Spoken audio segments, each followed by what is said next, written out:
The array.reverse method reverses the elements inside an array. To demonstrate that, I have an array down below consisting of elements 1, 2, 3, which are strings.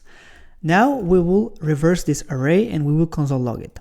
So I'm going to say const reversed equals array1.reverse, just like that, and I'm going to console log this. So I'm going to say console log reversed. If I save this and execute this script, I'm going to say node script.js. We will see that we have printed out 3, 2, 1, which is the reverse order of this array 1, 2, 3. However, bear in mind that array reverse modifies the array, and to demonstrate this, if we console log now, console log array1 and comment this one out, you will see that the array is no longer the same as it was before.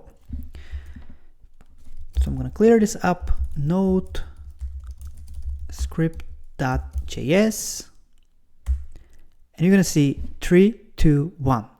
Be aware of this, array reverse modifies the array. Thank you so much for watching. I see you again in the future.